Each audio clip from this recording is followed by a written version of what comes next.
The billionaire's black card was declined in front of 40 people, and instead of getting angry, Ajuste smiled because this was the third time this month he had done this on purpose. And nobody in that grocery store had any idea they were about to watch a schoolteacher change her own life without even trying. It was a Tuesday evening in a small town outside Columbus, Ohio, the kind of town where everybody waves at everybody, and the biggest news of the week is usually about the weather. The grocery store was busy. That after-work rush when every register has a line and every cart is a little too full. And in line number 4 stood a man in a plain gray hoodie, faded jeans, and sneakers that had clearly seen better days. Nobody looked twice at him. Nobody had any reason to. His cart had basic stuff: bread, eggs, some vegetables, a few cans of soup, nothing that would make anyone stop and stare. Before I go further, if you're the kind of person who believes small moments can change everything, hit that like button right now. And if this is your first time here, subscribe. Because we tell stories exactly like this one every single week. Stories about ordinary people who end up doing something extraordinary without even realizing it. Okay, now let's get back to it. When it was his turn, the cashier, a young woman with tired eyes and a name tag that read Sarah, rang up his items. $41.17. He reached into his back pocket, pulled out a sleek black card, and handed it over without a word. Sarah swiped it. The machine beat. Declined. She tried again, thinking maybe it was a chip reader issue. Declined again. A small line was forming behind him now. People shifting their weight. Someone sighing loudly. A kid in a cart somewhere crying about candy. "I'm sorry, sir. It's not going through," Sarah said, her voice careful, the way people talk when they're worried about embarrassing someone. The man in the hoodie patted his pockets, like he was searching for another option. But really, he already knew his wallet was empty. He had left his cash at home on purpose. He looked back at the line. People now openly staring, some already judging, the way people do when they see someone who looks like they can't afford groceries. A man in a polo shirt behind him muttered something about people who shouldn't shop if they can't pay, just loud enough to hear. And here's the thing, nobody knew. This man in the gray hoodie wasn't broke. Not even close. His name was Daniel Whitfield. And 3 years ago, Forbes had put him on their cover with the headline, "The Quiet Billionaire." Because unlike most people with his kind of money, Daniel never showed off. No mansions on Instagram, no supercars, no bragging. He built his fortune in logistics and warehousing technology, quietly buying up struggling companies, fixing them, and turning them into giants. But money wasn't why he was standing in that line with a declined card. He was there because of something that had happened 4 years earlier. Something that changed the way he saw the world, and something that had brought him to this exact grocery store on this exact evening for a very specific reason that had nothing to do with coincidence at all.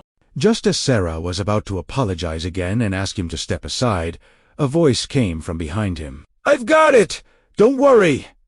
Everyone turned. It was a woman, maybe late 20s, wearing a faded university sweatshirt, her hair pulled back in a messy bun, holding a small basket with pasta, a jar of sauce, and a bag of apples. Her name was Emily Carter, and she was a third-grade public school teacher who had just finished a 12-hour day, the kind where she'd spent her own lunch break buying pencils for kids whose parents couldn't afford school supplies, something she did more often than she'd ever admit to anyone. No, I can't let you do that," Daniel said, playing his part perfectly, though something in his chest tightened in a way he didn't expect. He had done this test before, twice actually, in 2 different states, and both times, people had simply looked away or made excuses to leave the line. This was the first time anyone had actually stepped up. "It's $40.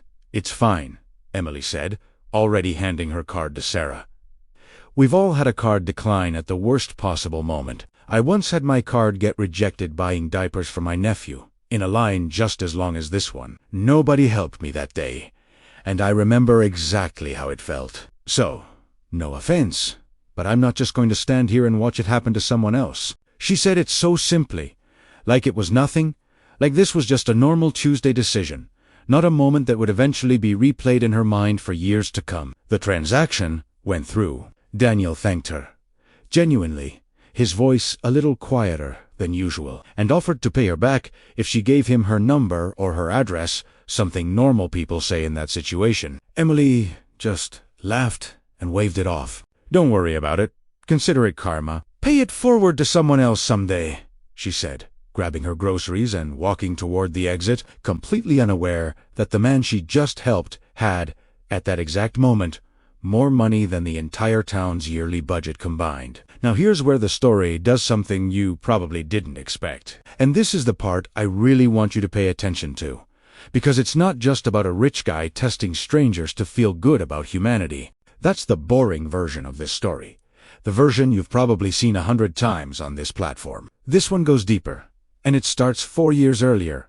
In a hospital waiting room, 3 states away. Daniel Whitfield's younger sister, Claire, had been a public school teacher too, back in Michigan, teaching special education to kids who needed extra patience, extra love, and extra everything most schools didn't have the budget for. Claire spent nearly every dollar of her modest salary on her students, buying supplies, snacks for hungry kids, even winter coats for a couple of them whose families were struggling. She never told Daniel about most of it. She was proud, in the good way, the way where you don't want your success mistaken for someone else's money. Claire got sick during a particularly hard year, an aggressive illness that moved fast, and by the time doctors caught it, there wasn't much time left. Daniel flew in immediately, offered every resource, every specialist, every treatment money could buy, and for a while, it worked. It bought time, more time with her than they would have had otherwise. But money couldn't buy everything. In her final weeks, Claire told Daniel something that stuck with him every single day since. "You know what people never understand about being rich, Danny?" she said, from a hospital bed, her voice weak but her eyes sharp as ever. "It's not about what you can buy. It's about who shows up when your card doesn't work, when your name doesn't open doors, when nobody knows who you are. That's when you find out who actually has a good heart. My kids, the ones with nothing, they show up for each other every single day. That's the real wealth, Danny. Find people like that. Take care of people like that." Those words never left him. After Claire passed, Daniel quietly started a foundation in her name. But he didn't just want to write checks and put his name on buildings. That felt hollow, disconnected from what Claire actually meant. So he started doing something unusual. A few times a year, dressed like anyone else, with no security, no assistant trailing behind, he would put himself in situations where his money meant nothing. Situations where the only thing that mattered was whether a stranger would choose kindness when there was absolutely nothing in it for them. Most people failed the test, not because they were bad people, just because life had taught them to look out for themselves first, to assume the worst, to keep walking. It wasn't cruelty, it was just normal. But every once in a while, someone like Emily showed up, and it reminded him that his sister had been right all along. Now, back at the grocery store, Daniel wasn't finished. This wasn't a random encounter, not entirely. See, weeks before this evening, Daniel's foundation team had been quietly researching underfunded schools across 3 states as potential recipients for a major grant program, the kind that could completely transform a school's resources for the next decade. One name kept appearing in local news, clippings, and school board minutes. Emily Carter, a teacher known in her small district for going above and beyond, for starting a free after-school tutoring program out of her own pocket, for writing over a dozen grant applications on weekends just trying to get her classroom basic technology. Daniel's team had flagged her school as a strong candidate weeks before he ever stepped foot in that grocery store. So when Daniel found himself with a list of finalist schools and a photo of a teacher named Emily Carter in his research folder, and then discovered she shopped at the same grocery store his local scout had mentioned, in the same small town, curiosity got the better of him. He wanted to see, without any title, any money, any influence, who this woman really was when nobody was watching. When there was no reward, no camera, no reason at all except her own values, and she passed without even knowing there was a test. Let's rewind for a second, because there's a detail from that night I skipped, and it's one of my favorite parts of this whole story. After Emily paid and walked out to her car, Daniel stood there for a moment, watching her through the front window, loading groceries into an old sedan with a cracked side mirror and a check engine light that had clearly been on for a while. His driver, waiting 2 blocks away because Daniel never let a car anywhere near these little experiments, would later ask why he looked so quiet on the ride home. Danielle just said, "I think I finally found her. Not a stranger. Not kindness caught on some hidden camera for views. Her, the person his research team had already flagged on paper, now confirmed in real life, in the most unscripted way possible." Daniel's team had actually debated whether this grocery store test was even necessary. Emily's paperwork was strong, her recommendation letters glowing, her track record speaking for itself. But Daniel insisted on one more step, something no spreadsheet could measure. He wanted to know what she was like when there was nothing to gain. No camera, no application, no reason to be anything other than exactly who she was. Some of his team thought it was excessive. Looking back, it turned out to be the most important data point of all. Now, back to the meeting. 2 weeks later, Emily got a call from her school's principal, asking her to come to an unexpected afternoon meeting. She assumed it was about budget cuts again, something that seemed to happen every semester now. Another program getting slashed, another year of buying supplies out of her own paycheck. She walked into the meeting, expecting bad news, mentally preparing herself, the way teachers get used to preparing for disappointment. Instead, she found herself sitting across from a foundation representative and, to her shock, Daniel Whitfield himself, this time in a suit, looking nothing like the man from the grocery store, though his face was unmistakably familiar. Emily actually laughed out loud when she recognized him, half in disbelief, half thinking it was some kind of prank. "You're the guy from the grocery store," she said, still processing it. "I am," Daniel said, smiling, "and I owe you $41.17, plus about 4 years of interest, if that's okay." He explained everything, not to make himself look good, but because he genuinely believed she deserved to understand why this was happening. Her school was being selected for a full multi-year grant, enough to rebuild the technology lab, fund her after-school tutoring program permanently, provide proper resources for students with learning differences, and set up a scholarship fund in his sister Claire's name specifically for kids from that school who wanted to become teachers themselves someday. On top of that, Emily was offered a paid position helping the foundation identify similar teachers across the country, people quietly doing extraordinary work without recognition, so their schools could receive support too. Emily sat there stunned, tears in her eyes, not because of the money, though obviously that mattered, but because for the first time in years of feeling like she was fighting alone for her students, someone had actually seen her, actually understood what she was trying to do, and actually decided it mattered enough to invest in. "I didn't help you because I wanted anything," Emily said quietly. "I hope you know that."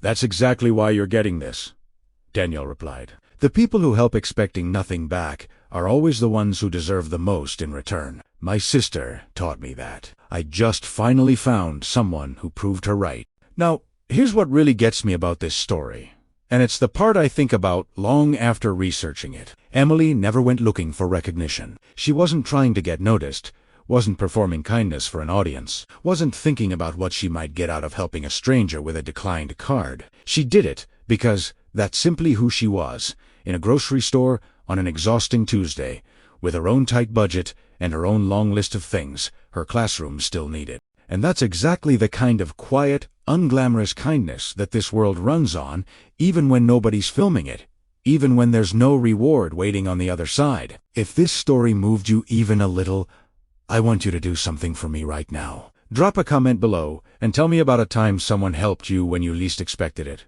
or a time you helped a total stranger without thinking twice. I read every single comment, and honestly, some of the best stories on this channel have come from things you all have shared down there. And if you know someone who needs a reminder that good things still happen to good people, someone who's been feeling a little worn down lately, do me a favor and share this video with them. You never know. It might be exactly what they need to hear today. Daniel's foundation eventually expanded that program nationwide, quietly funding over 60 schools in the years that followed, always through the same method.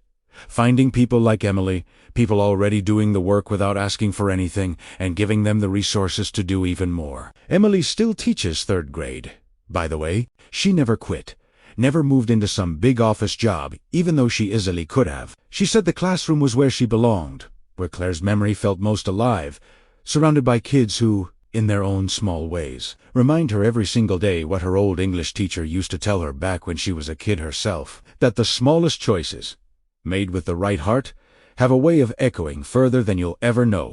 And somewhere in a warehouse office 3 states away, there's a framed photo on Daniel Whitfield's desk. It's not a photo of a building he built or a deal he closed. It's a simple photo of a grocery receipt, $41.17. The exact amount that reminded a billionaire what his sister had spent her whole life trying to teach him. That the real currency worth chasing in this life was never the kind you could keep in a bank account at all. What gets me most, honestly, isn't even the ending. It's how close this story came to never happening at all. If Emily had been in a hurry that night, running late to pick up her nephew, or just having a bad day, she probably would have done what everyone else in that line did.